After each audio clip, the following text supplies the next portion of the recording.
It's good with reverb on your voice. Ah! Yeah. Ah! Oh! Let's turn the lights out. Ah! To make it last a little bit longer. Yeah, not yes.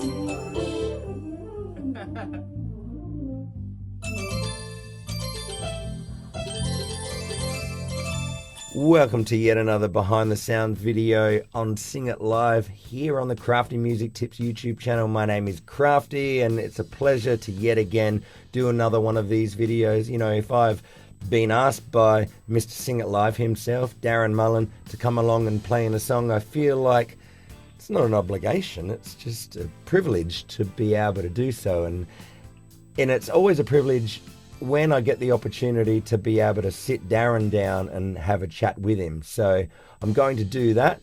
Just before I do, I don't know if you can notice in my voice right now, but the other day when I caught up with Darren, you'll hear that I'm struggling. So good luck in trying to figure out what the hell I was trying to say. But yeah, so let's go check out the conversation with Darren. And the good thing is knowing Darren, if you know him, I don't get a chance to get a word in anyway. All right, so let's hear. What does the head honcho have to say?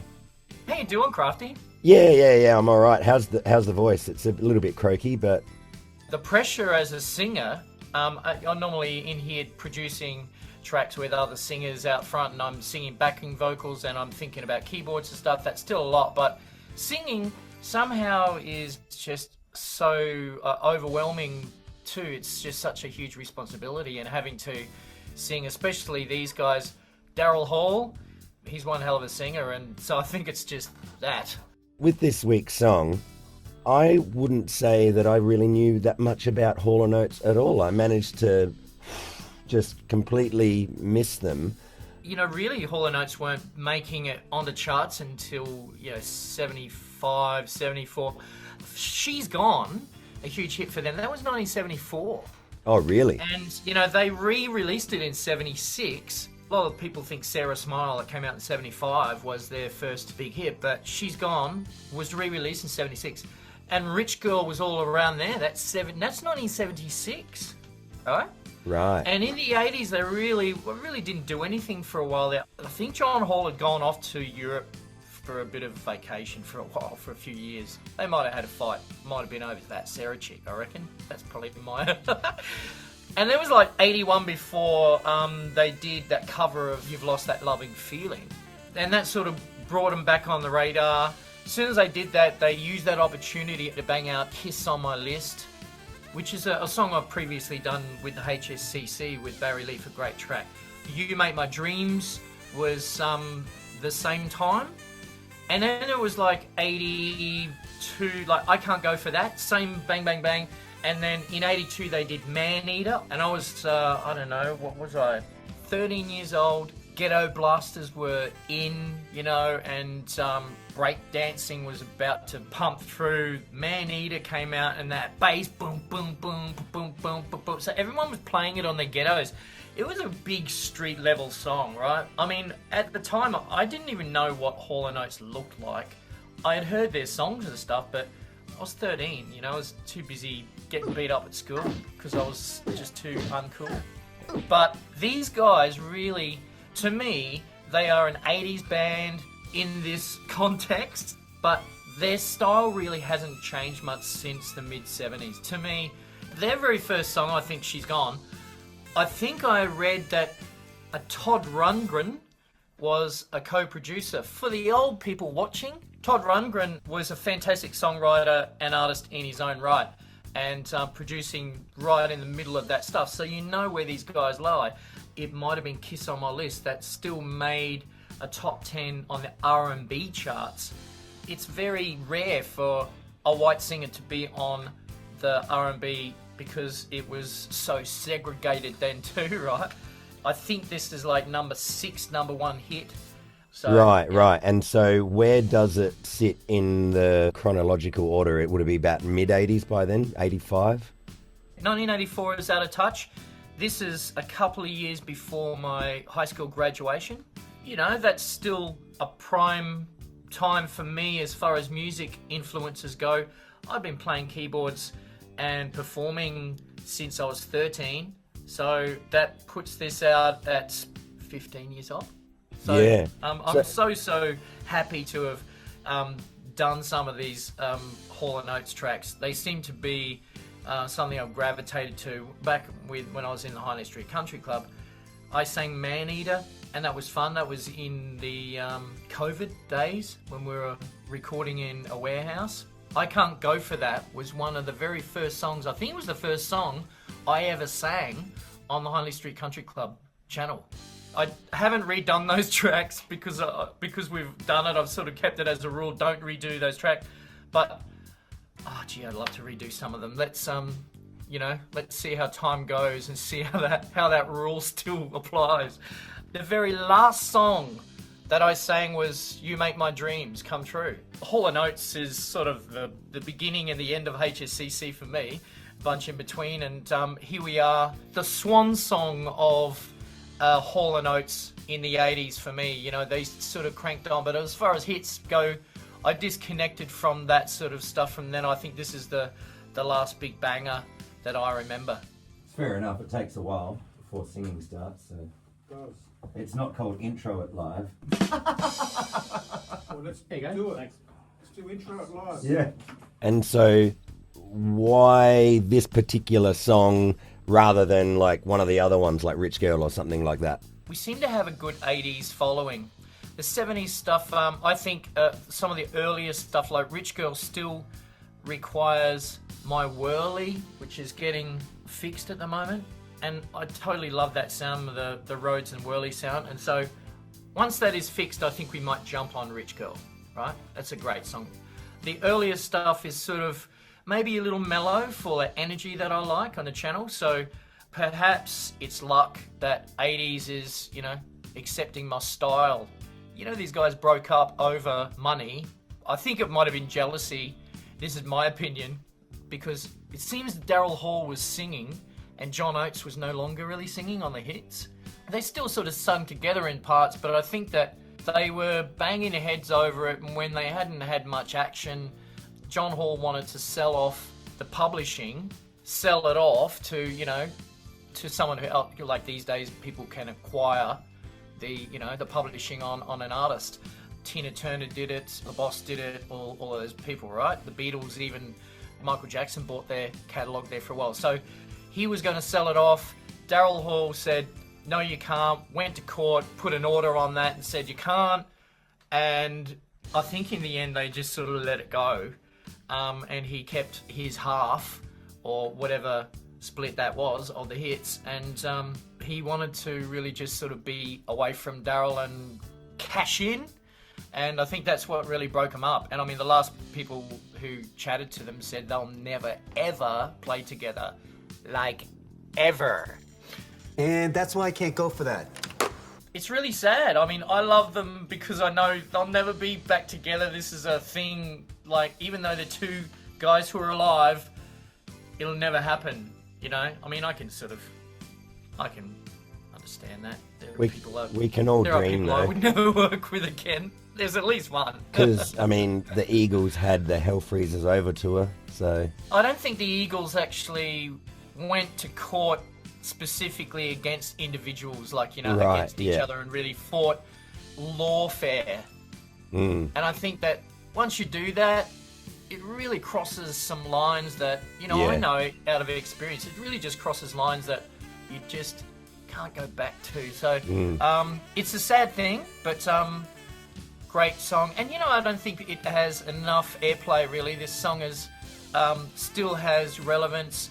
It's got great guitar, tempo, great harmonies, of course. It's got that 80s bell sound and a nice fat synth as well.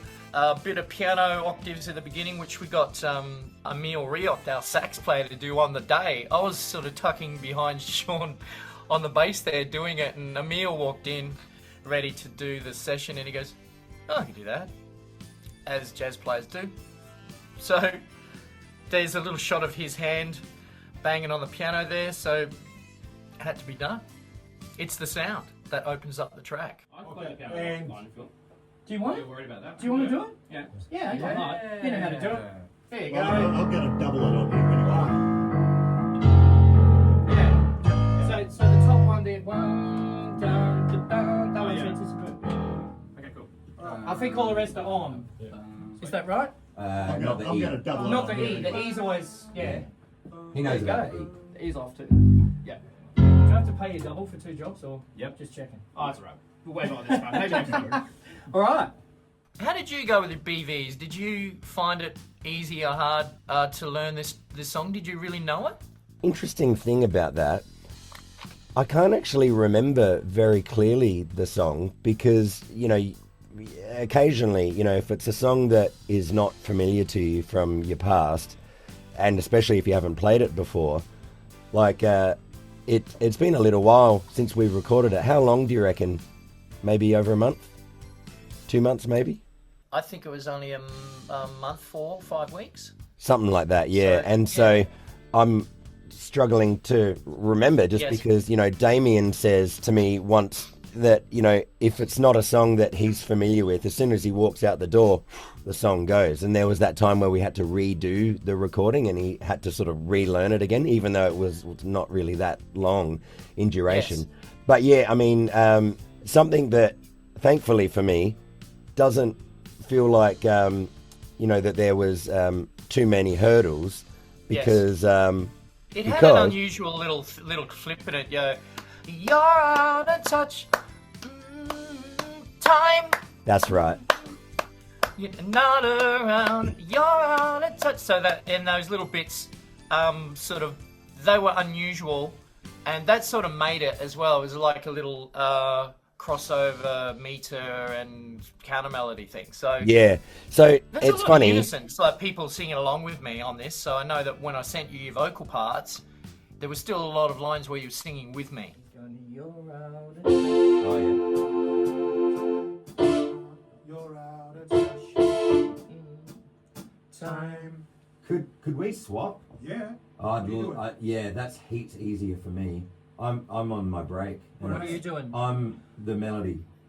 You're out of touch. I'm out then- of time. You're out of touch. Oh, so much better. I'm out of time. Yeah. Yeah, no worries. So later on in the song, So you that's go, just You're out of yours touch, up the octave, you're out of isn't it? time, but I'm out of my head when you're not around. You're out of touch. I'm out of time. But that's at the end when we do the 4 after the sax solo. I'll do all of that. Dou- You're out of touch. double chorus, yeah. I'm out of time. Yeah, but I'm out of my head when you're not around. When you're not around. Yes, when yeah. You're not around. Whatever you want. That's a pretty good indicator that, like, now I remember it. It's all coming back to me. One thing that I do remember is the night before, I was thinking, all right, so I've heard the original recording and I've heard you give me what my parts are, which is good. And so that, to me, as a guy that needs to prepare, you know, if I don't have any Yes. more time whatsoever, I mean, Yes. all that information's there. But one thing that I like to do is I like to check out a bunch of the live clips of them performing live. So I did a bunch of that, and there was a really good one at Live Aid. It was great. That was faster. It was a bit more rockier. And so just seeing them in the flesh and hearing, you know, it was a pretty raw sound. It was mixed quite good and everything like that. And so it may just sort of feel like you were there, but it was probably a little bit clearer than just being out, you know, in amongst 100,000 people and whatever. And and it was really great. It just sort of, you know what I mean? Like sometimes it's a live version that makes you go, oh, now I get it. Yeah, that's right. Look, we all play a little faster live. It's just the way it is, isn't it? Mm. You do original songs, and you know, I've done albums for people and gone to on stage, and it's always just seems like more energy, and they tend to speed up. It's good to find cool arrangements in there. And I didn't really look inside any of their live versions on that track for our arrangement, and I stick to the original tempo, only because that's the one that was really in my brain. And as I mix for Sing It Live too, it's the same thing. So if I know a song intimately, and it's part of my soundtrack, and I've listened to it through my teens and everything through my life, and I know that sound. It has a signature. I know the snare, the type of EQ poke on the backing vocals. It's all in my brain as a snapshot. I want to sort of keep that, so I wasn't going to explore any live things. You know, you're talking about how you forget tracks straight after, because, you know, I know you guys are busy, and that's why I send you little audio messages with your parts to sing and stuff like that to make it easier for you. I know that you're limited in time. I'll be mixing this song after you guys go and the pressure's off for you. I'll be mixing this song right up to the time that it's, this song's probably had about 4 days on the slate. At the moment, I'm also mixing a Christmas song, just a bonus Christmas song that we've recently recorded, just to remind people that we have a Christmas album. Got a Christmas album. And so I've been sort of juggling both of those tracks. And I had a really major bang on it this morning before we had this chat. And I'm thinking it's there. Probably now just leave it for a day, and come Friday, I'll just step into it one more time after I've heard it in the car and everything. I would have already made notes. But once I've done it, and tweaked the very last things and all those thousands of things that no one really cares about but me, or maybe as some audio nerds, when they put on their special headphones, I think the guitar vocals might be a little bit too forward, those guys. See you in the comments.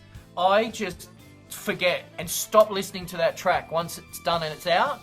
On the day, I compare it with some other stuff on YouTube quickly on the day, and then I'm off it. And I don't want to listen to that song anymore. I'll back up the session and all of the footage, and I want to walk away because I've got other things to do. I've got another one to do the next week, and my brain is just as full as yours. It's just... I just remember there was that Simpsons meme, where Homer was listening to a cassette during the night. I think it was a weight loss tape, and he got the vocab tape. So he was learning words, and he was forgetting other words because he learned a new one. My brain's that bloody full. It is. Homer, has the weight loss tape reduced your appetite? Oh, lamentably no. My gastronomic rapacity knows no satiety. Even though you're not physically doing it, inside, you have to be making a fist in the word hair. Yeah. My head. Yeah. Even though you're not physically doing it. Right. You too, Mars. Head. That's it. Head. Alright. And so the mix, you happy with it? Yeah, I love it. It's different because they had electronic drum sound. I have sort of been able to get a nice gated verb happening on the snare. I always love that really energetic drum sound, and this kit and those SE electronic mics are crazy. Since we've just swapped over the rig and doing the Allen and Heath thing instead of using interfaces, it's really been a game changer. Easy to mix now, and the only thing I think is the weakest part of this song, I think, is my voice. It's just I'm not Daryl Hall. I'm doing my best, and there's a lot emotionally to push out, to sing, especially with all of these wonderful singers on the channel. It's really hard, and not doing Hall & Oates for so long, and I suppose it being the start and the end of HSCC days and doing all of those. So I just thought, I really want to do this well. I really want to punch it out. So how do you combat that in a mix? In a mix, because there's a lot of words in this as well, you're taking a lot of breaths, and I'm not as gig fit as most of the other singers here, so your diaphragm's not keeping up the pressure, and so you really need compression, an audio compressor, to keep those soft things loud and the loud things soft, and sort of level out that to keep a constant volume. So, and you do have to ride words. So I'm writing stuff where I go in the chorus, you're out of touch, I'm out of time, and then I'm not as much, but I'm out of my head when you... So I'm having to ride the low ones because we're panting through. Even towards the end of the song, there's ad-libs as well, and I remember smiling through, listening to the sax solo, getting distracted by that, and still remembering I had to take a big belt to go, out of touch, out of touch. I needed to preserve and conserve and pop those things out. By the time we did it 4 or 5 times, I got all those bits and I was having fun with it, but I was also getting tired. So it is like that, you just, pressure's on. I know this song really well in my head, but when it comes down to actually putting your ass on the chair and, you know, and singing it as good as you can, pressure is great. It's great. Yeah. But, you know, hopefully my mixing sort of helped me along there. Where's some more echo, a bit more reverb? Isn't that what they do in karaoke? More verb on this one? So every time that we're in the studio, we try and limit the amount of takes, but sometimes we need to do a few. Can you remember how many we did on this day? I do remember looking at the session, we did a tempo modification, a slight tempo modification, because I see that it had stopped after we did a run through. And then we did 4.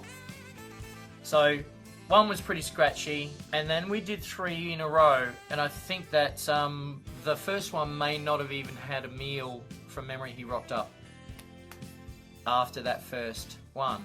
But 3 in a row, it's still, that's 4 takes. It's a big song. I probably wouldn't have been pushing the first 2, and you know, the last 2 I would have really given it as much as I could. So once you get your head around those bits, you really need to do maybe 3 or 4 takes, and you know, while you're there, once you get over that, on a song like this, it's right at the top of my range, I'd be going, you know, I can't do anymore. Yeah, so that's something that I've noticed as well, whether it's singing or whether it's playing, that there's a certain amount of like, oh, we're just getting the cobwebs out, and then it's the magic time, and then it's, yeah, we're all getting a bit tired and wayward now. That's the pressure of this, because it's pressure on you guys to be able to judge, because we can all hear the singer in your ears and be able to judge when the singer is out of fuel. I mean, you have to put one down by then, right? We've done a bunch of these, and you know, working as a group and knowing and communicating, knowing that you can do one more, maybe it's time, and the singer says, yeah, I've got one more, let's go. Or the singer turns around and says, I've got one more. You know, those moments, and you know the pressure is on. If you haven't nailed your guitar part, this is the one. You don't get another chance out of this, right? So there's a lot of pressure on so many angles. It's still heaps fun. It's the greatest job, right? I know it's pressure, and I talked about it. It almost sounds maybe negatively, but it's not negative. It's pressure, but we all share it. And as long as we're in that same space together, knowing how that clock is ticking and banging out, it's just a great feeling to get that one done and go, woo! You know, at the end, and this room's just big and just small enough to be able to share that energy pop. You pop, sparkle, and buzz electric. It is a cool feeling. It's very cool. So, and hopefully, in the end, people around the world, you know, see it and feel a bit of that inside the mix and the visuals as well. So, well, mate, thanks for taking me on that train ride with you. It's always a pleasure being there in the room and being asked to play. You just talk so much during these. You know, I never get a chance to say anything. You know, it's always you. It's always you. So. Oh, what a funny joke you make. Wonderful. I love talking about the old days and my school day songs, and especially knowing that you weren't there because you're younger than me, but the demographic, the people who watch our channel, a lot of them were, and they I hope that they appreciate those songs as well. And I loved growing up with this music. It was fantastic, and I think it's such an honour to be paying tribute to these songs again and doing this. So I love this job, and as long as people keep listening and saying, hey, I love it too, then I'll keep doing it. Nicely said, mate. Well, I guess we'll see you in the room really soon, or perhaps see you checking out the Christmas album. We have a Christmas album. Yes. I'll see you soon, Crafty. Thanks No for the worries. chat. Thank you very much, people. Noise. No worries. It's all about the intro. Another 80s banger. Good on you, Daz. Nice chatting with you, mate. Now, you watching this, did you get anything out of it? Did you learn anything? You know, could you hear my voice struggling? You know, tell us, what is your favourite Hall & Oates song? Let us know in the comments below. Now, if this is your first time to the channel, there is a bunch of other Sing It Live behind the sounds videos that you can check out. And you can also check out a bunch of general crafty music tips related videos. There's a bunch of them out there for you to go check out. So I'll leave it there. But before I get out of here, I'll just leave you with one thought. You don't have to do every single thing right now. Just do the next thing. I hope that helps. I'll see you soon. Cheers.